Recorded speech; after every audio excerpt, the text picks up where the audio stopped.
So Donnie and I are here with David Hello. from New Jersey. So you were on the reserves. You Oh, the reserves was like way before way before. towers. Did you go in right out of school?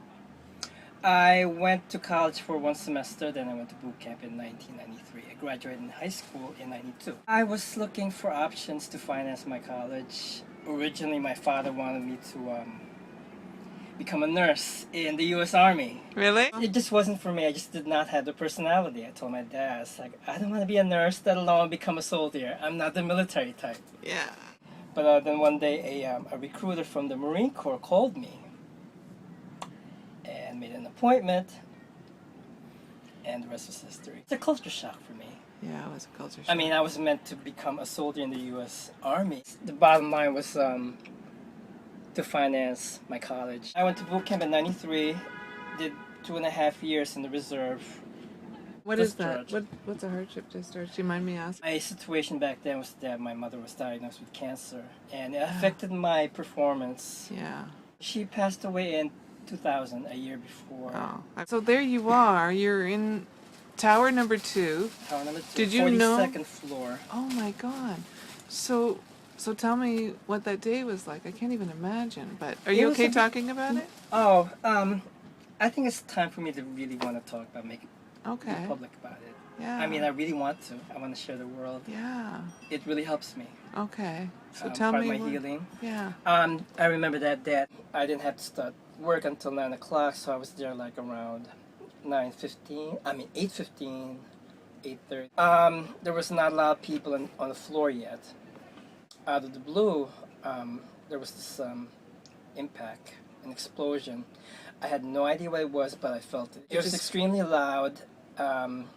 The impact was strong enough that your computers would just bounce off the table. Wow. It was the most shocking thing I've ever seen. And I thought boot camp was shocking, but that's nothing. Yeah, no. Mm-hmm. I froze. I mean, everyone around me, the other cubicles, we just looked at each other. It's like, what the hell happened? I guess a few seconds went by, but it seemed like forever. I guess when you're in a state of shock, everything's like so frozen. And I said, I think we need to get the hell out of here. I mean, I was just a clerk. I was just a temp. Nobody knows me. No, I didn't know them. All you knew was you were up pretty high. Something happened. Something happened, something really bad. I mean, I guess this has something to do with my training in the Marine Corps. It's like if there's something bad, you trust your instincts. Like, get the hell out of there. Yeah. I mean, because I was on the other side of the building where that plane, on the other building, so I had no idea what. I mean, I was close to the window, but the view was other side. Mm-hmm. You didn't know about the first building being hit. No, I had no idea. We thought it was like some sort of bomb or an explosion. It was the most frightening thing I've ever. So this is your building being hit, though? No. Oh, this is the first building. First building, Tower 1. Oh, you guys got the vibrations and the noise from that. Yeah, it was that. Shockwave. The shockwave. Oh. So I was in Tower 2. The first tower to be hit by the first plane was Tower 1. Okay. And if I remember correctly, the first plane hit Tower 1 much higher, like around the 90s, I believe. Yeah. Or in the hundreds. Yeah. And then 15 minutes or... Yeah. Later. I think 15 minutes after that, the second plane crashed to Tower 2. We just looked at each other. Somehow, this was this collective communication. You didn't even say a word. We just looked at each other. Let's get out, you know. Yeah. We took the stairs. I mean, taking the elevator was... You didn't think to take the elevator? No, no one did. It's amazing that when you're in that kind of shock, that you think of... But then again, in retrospect, you would want to say, let's take the elevator, it's a lot quicker. Yeah. But you didn't. But we didn't. No. We all did, the entire floor, the entire company. In a staircase. It was pretty claustrophobic. Yeah. How many people are going down the stairs at this time? Are all the floors I think all the out? floors were. There were like people ahead of me, people behind me. It was like a well-crowded. It wasn't like a stampede or anything. It was like very orderly. Yeah. I was on the 42nd floor. By the time I was in the 30s, that was the second explosion. It was much more powerful because it was the building itself that Yeah. got hit. Oh my God. Again, we had no idea. Were the stairs shaking? Was it? Oh, yes, yes. Like you think it's an earthquake, probably. Yeah. It was the most horrible, frightening experience I've ever felt. People started crying, people started panicking. But I was so glad there was no stampede or anything. Right. So you guys got out of the building safely? At that time, it was just every man for himself.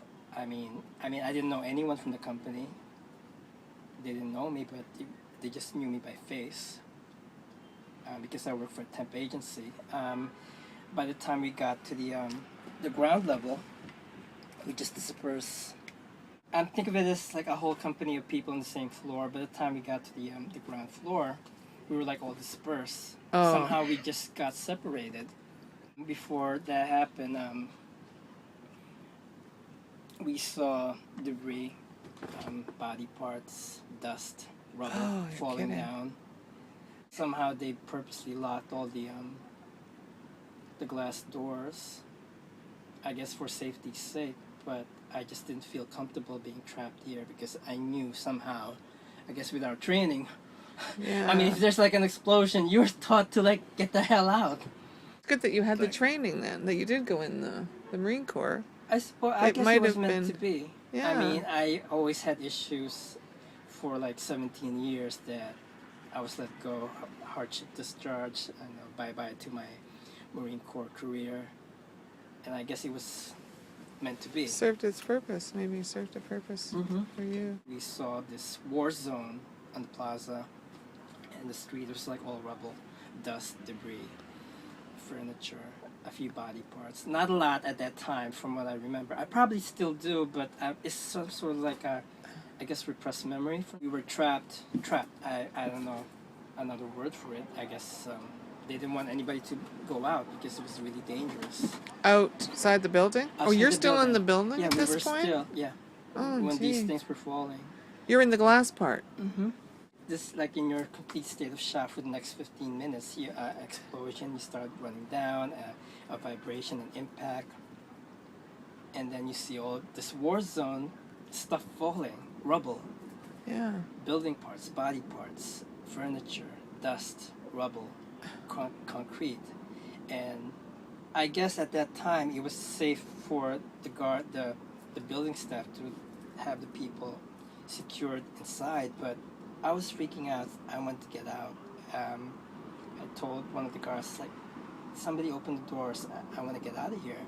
He just opened the door with his keys, and I was one of the first people to risk my life to go outside the falling rubble to the next street, to the next block.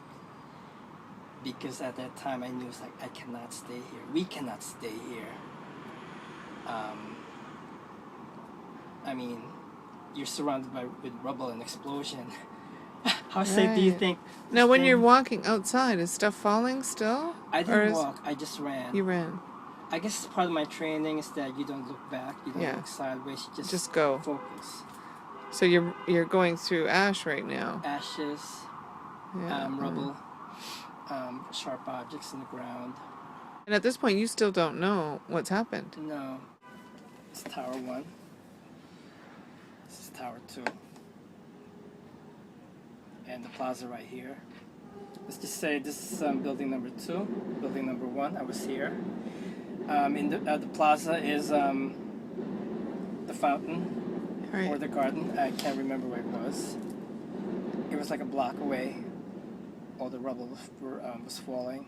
I ran past the fountain to the next block, and there were like a handful of people who followed me. So those people that were in the building, did the building come down on them?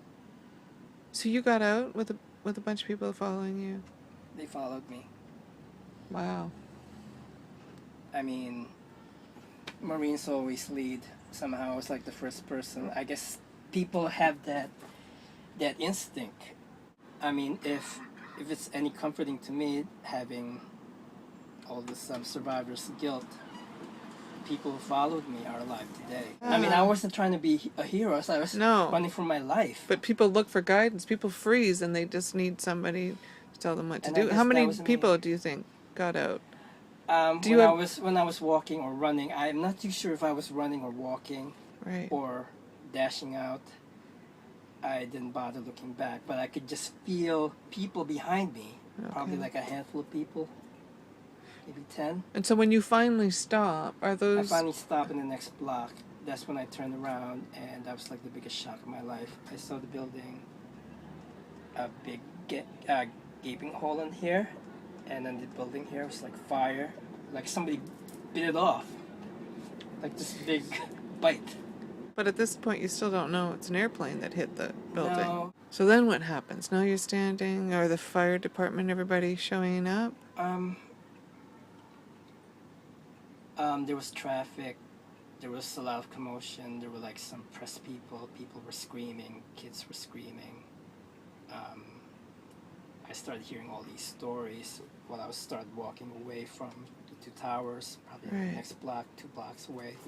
I started hearing people from, it's like, oh, they're just doing a movie shoot or something. All these really ridiculous things. People trying to comfort themselves. Yeah. Oh, don't worry, it's just special effects, you know. Then where did you go, or what did you do?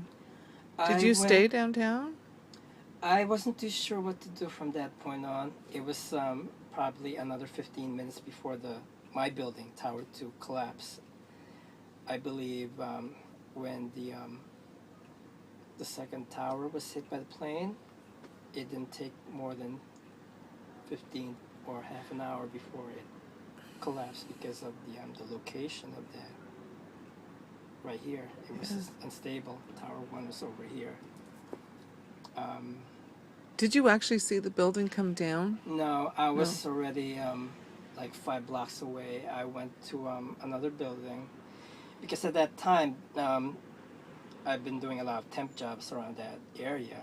A few months here, a few months there, a few days there. And my first instinct was to go to my last job before I was sent to Okay. Tower 2.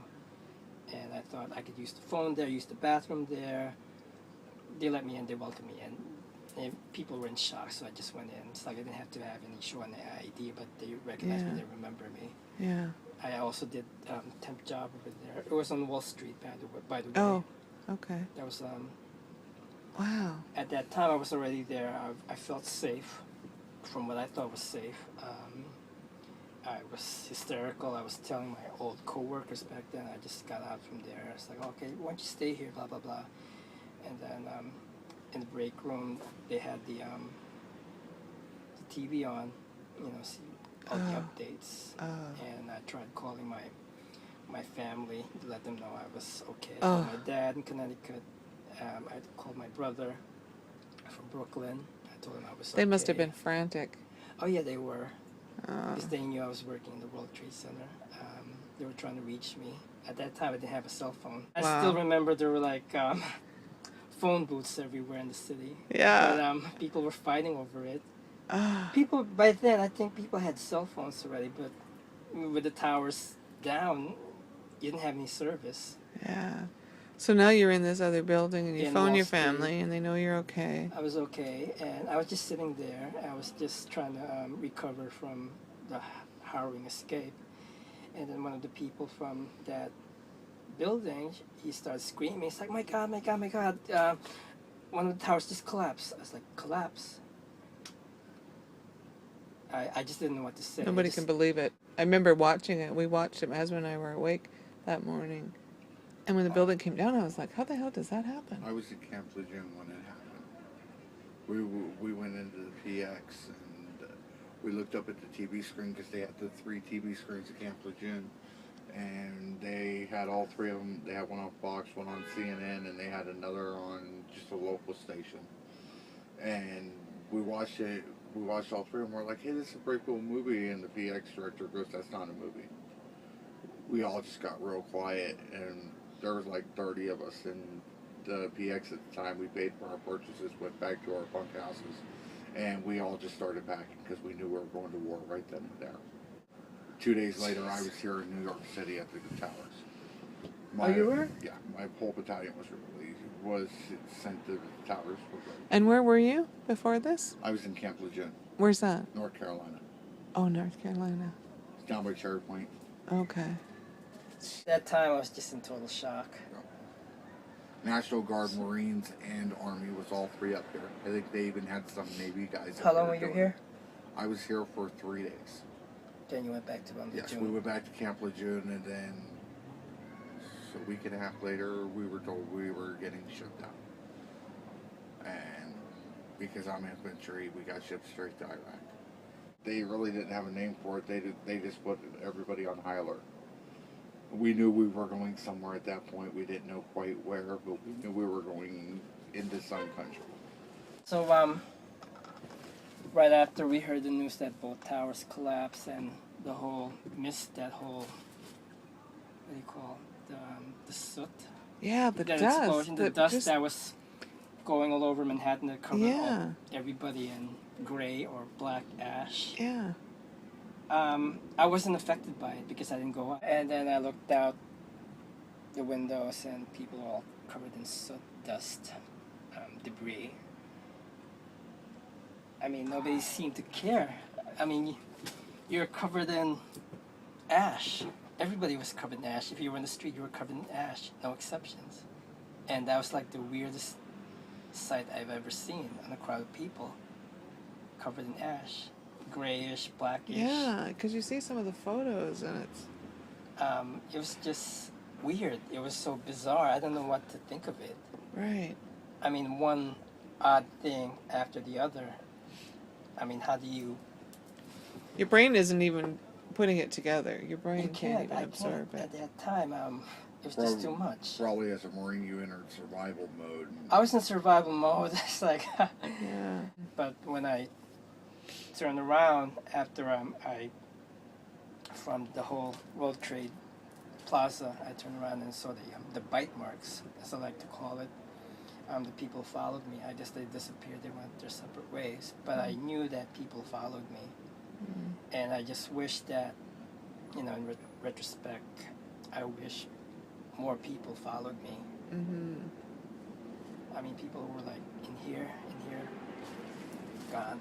Yeah. Because that comes down, all that cement. I guess I you, decided but to... you got some people out, and you should be proud that you got some people out. Yeah, at that time I just, I guess I was in survival mode. Yeah. And when they see someone, like the first person, the first human being to have that rational thinking, why do you want to go out When stuff's on falling. that war zone? Yeah. But like I you can't say, explain it. No. It's just that, I guess as Marines, you gotta get away from all those. You react. You react. You don't. I mean, think when about drill it. instructors yell at you, you react. Yeah. So then what happens? How does the... I guess an hour passed by after the first, after both towers collapsed.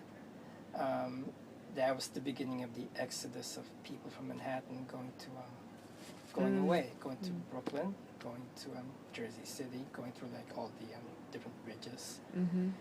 Queensboro Bridge, the whatever. Weren't they filling up ferries and stuff to bring people out? Oh, I believe so. Yeah. I mean, people just wanted to get away from the island. Yeah. I remember following the crowd going to Brooklyn. It was like a hump. Were you walking at this time? Yeah, blisters and everything. Yeah? People. How were you dressed? Were you... Business casual, shirt, tie, Okay. slacks, So you have dress shoes on. You don't have dress shoes. comfortable yeah. walking shoes necessarily. I mean, just imagine corporate people Yeah. doing a hump. Yeah. What do you call a hump? Hump is what Marines call a hike. A hike. Okay. Hump originated. It's funny you mentioned that.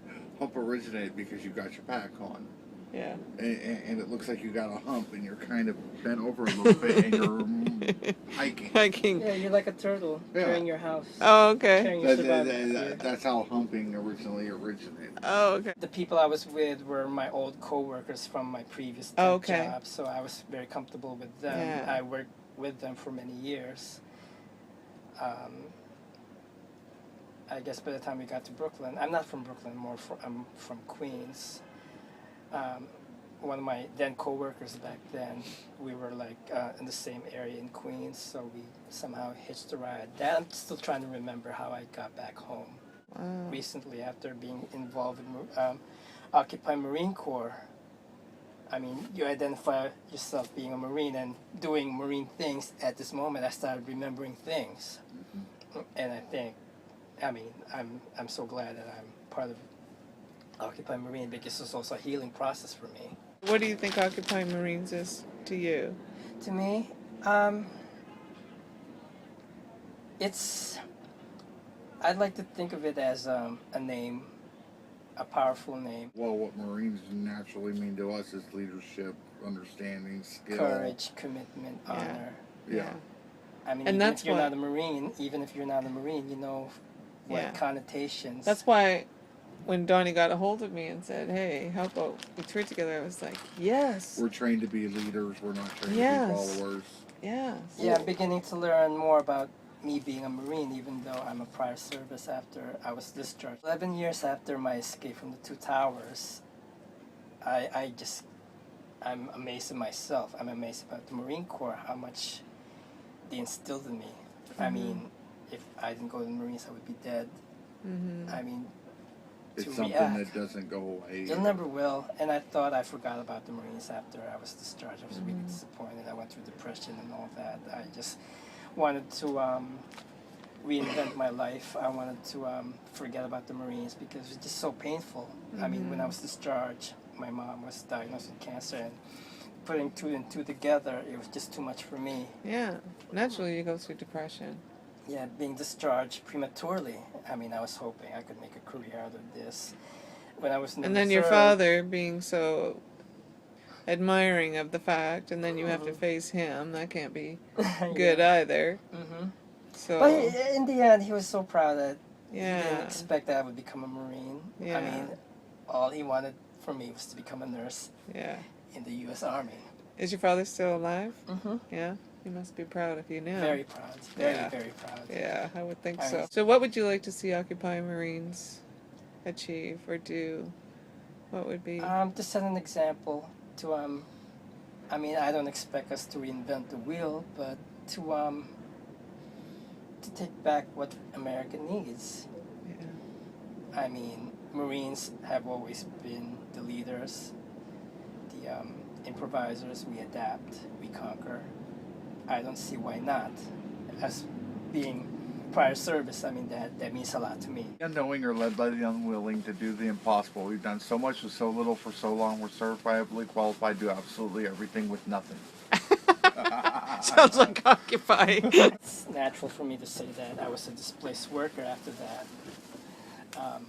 A huge percentage of the people who work in the World Trade Center were, of course, lost their Yes. jobs. Those who Yes. survived. I was recruited by LAS around March. At that time, I had no idea what the Occupy movement was about. Was the anniversary? What did you think? To me, as a Marine, as a prior service Marine, it brought back memories. Having a squad, having that brotherhood, it meant a lot to me. It's like full circle for me. I mean, when I told you that I was discharged, I took that to heart. Yeah. And then when I was in our uniform, Yeah. in our camis and our boots, and these people I only know through Facebook chatting and texting, and we finally got together. In the Sweet. very heart, where Occupy Wall Street, was born.